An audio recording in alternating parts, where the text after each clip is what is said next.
We live in a world obsessed with security. Insurance policies, retirement plans, emergency funds. We are taught that the responsible life, the good life, is one of careful preparation and firm control. Yet, as Alan Watts reminds us, the more we chase security, the more insecure we feel. Because real life, vibrant, unpredictable life, refuses to fit into our neat boxes. Safety, as we imagine it, is a mirage. You cannot insure yourself against change. You cannot barricade yourself against uncertainty. Every breath you take is a risk. Every moment you live is a surrender. To live fully is to live vulnerably. Look around. A young professional meticulously plans their career path, only to be blindsided by an unexpected market collapse. A mother secures the best healthcare for her child, but cannot guarantee a life without pain. A couple buys insurance, saves diligently, builds dreams, but still faces the unpredictable. These stories aren't exceptions. They are the rule. The craving for certainty is deeply human, yet it leads us to build castles on sand. Every safe plan is still subject to time, chance, and the inevitable forces we cannot see. If this resonates with you, you might also enjoy our earlier reflection, Why You'll Never Find Yourself, where Alan Watts explores the illusion of a fixed identity. From a young age, we are conditioned to believe that if we just work hard enough, plan carefully enough, anticipate every possible outcome, we will be safe. But Watts challenges this assumption.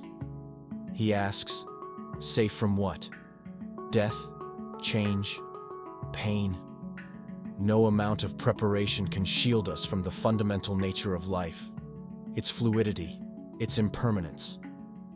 Yet we exhaust ourselves trying.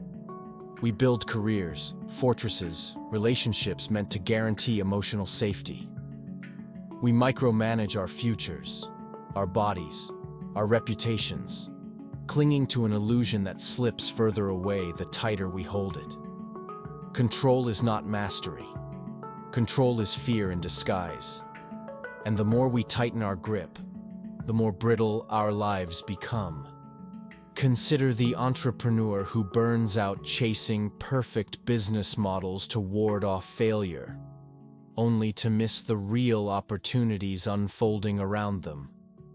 Or the anxious partner who monitors every word and gesture to prevent heartbreak, thereby suffocating the very love they seek to protect.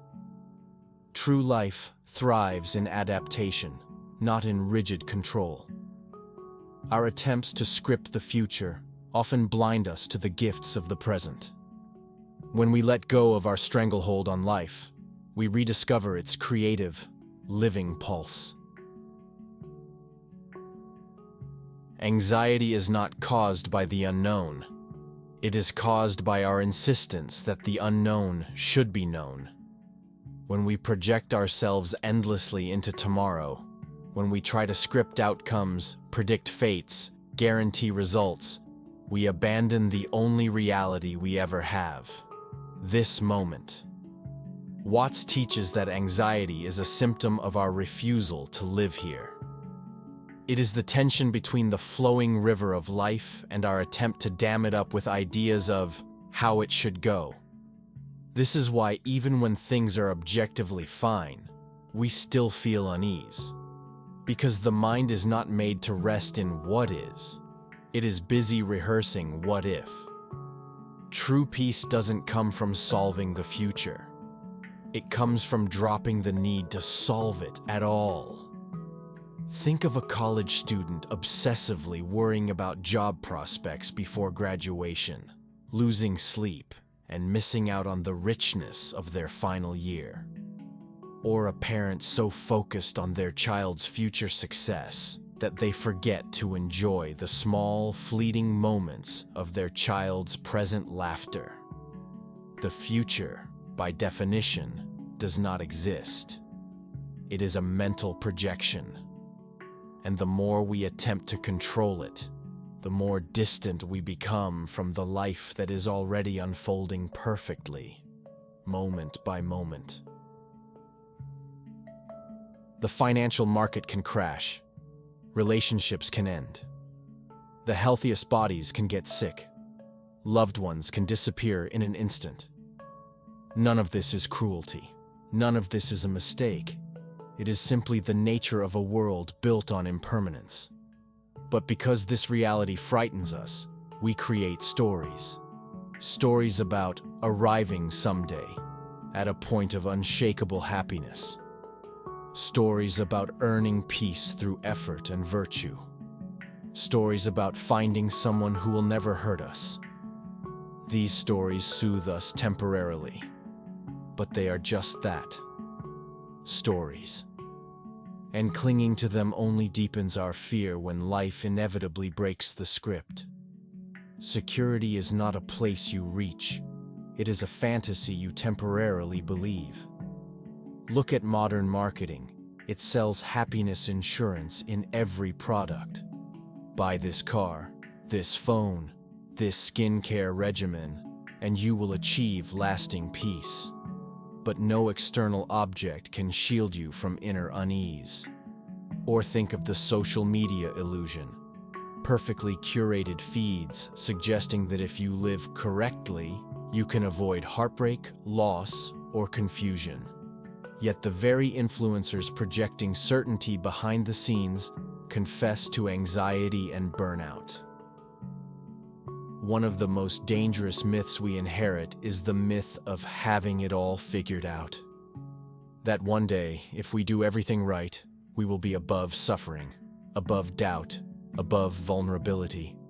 But Watts reminds us, a fully alive human being is one who feels deeply, not one who avoids feeling. To be alive is to be open. To be open is to be at risk. The more we armor ourselves against uncertainty, the more we cut ourselves off from wonder, spontaneity, and connection.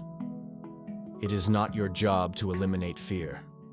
It is your invitation to live alongside it and through it. Think of the manager who never admits mistakes, growing increasingly isolated from their team. Or the friend who always has it together, yet secretly feels disconnected because no one truly sees their struggles. Pretending to be invulnerable turns us into strangers to ourselves and to each other. You may also find deeper insight in our earlier video, The Real Reason You Can't Be Present, where we explore how fear of emptiness keeps us from fully living. The modern mind treats life like a puzzle, something to be figured out, solved, optimized. But life, Watts insists, is more like music or dance. Its purpose is not to arrive at a final point, but to be experienced moment by moment. Trying to solve life is like trying to fix a river. It is beautiful because it flows. The harder we work to fix life, the more it slips away. Freedom does not come from solving existence. Freedom comes from trusting it. Living doesn't happen in certainty. It happens in trust. Think of the endless self-help industry promising 10 steps to a perfect life. Each book, course, or seminar implies that if you just learn enough, you will escape confusion and fear. Or consider the career-driven individual who believes that reaching a certain salary or title will finally solve their existential anxiety, only to find new anxieties waiting on the other side. Life was never meant to be a checklist. It is not a problem that demands a solution. It is a mystery that invites participation. Watts often used the metaphor of falling. Life is like stepping off a cliff and learning to enjoy the fall. You cannot clutch the air. You cannot build a parachute out of thoughts. You can only surrender and discover that the fall is not the enemy. In fact, the fall is the flight. The mind wants to find footholds, ledges, safety nets. But life offers none, because it offers something better: wonder. To live is to fall freely into mystery, and to discover mid-air that you are carried by currents larger than fear. Imagine a traveler who meticulously plans every minute of their journey, only to encounter canceled flights, lost luggage, and unexpected weather. Those who resist every deviation suffer. Those who embrace the chaos often stumble upon the most memorable experiences. Similarly, a newlywed couple may find their dreams disrupted by financial troubles or health scares. Yet these falls often bring a depth of love and resilience they never knew they possessed. Much of our suffering comes from the endless search for the answer, the perfect plan, the perfect person, the perfect moment. But what if the peace you seek is already here? What if security is not something you find, but something you stop needing? Watts suggests that the secret is not in acquisition. It is in letting go. Letting go of guarantees. Letting go of fixed identity. Letting go of the idea that you must be anything other than fully alive right now.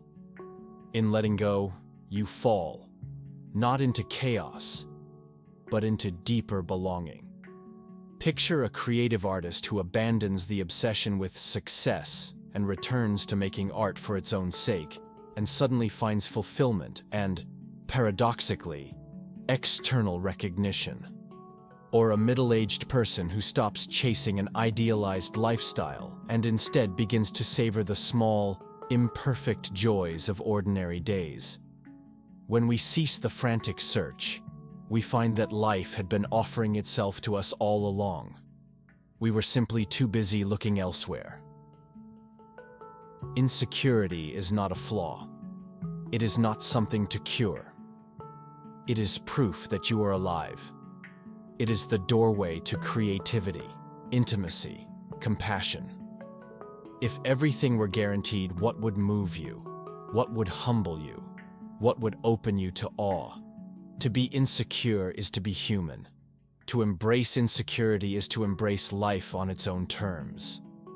Reflect on an artist facing a blank canvas, heart pounding with the fear of failure. And yet that very trembling breath gives rise to something uniquely beautiful. Or consider a new parent, terrified of making mistakes, but whose vulnerability becomes the foundation for a deeper bond with their child. Insecurity sharpens our attention. It invites humility. It is not the enemy. It is the invisible thread weaving us closer to the vastness of life. True security, Watts teaches, is not found in walls, plans, or defenses. It is found in trust. Trust that life, though unpredictable, is trustworthy. Trust that you do not need to control it to belong to it. You are part of the river. You are part of the dance. And when you stop fighting the flow, you find a deeper ground than certainty. You find peace. Remember the moments when you let go without realizing it, laughing uncontrollably with friends, falling into deep sleep without effort, or losing yourself in music. In those moments you were utterly insecure and utterly alive. Real trust is not naive optimism. It is courageous acceptance. It is standing in the storm without demanding the sky to clear, and somehow still feeling at home. If this reflection spoke to you, take a moment. Not to rush forward, but to stay a little longer. Feel the truth behind the words. If you'd like to continue exploring these ideas with us, please like this video and subscribe to The Art of Being. Thank you for being here. Truly here.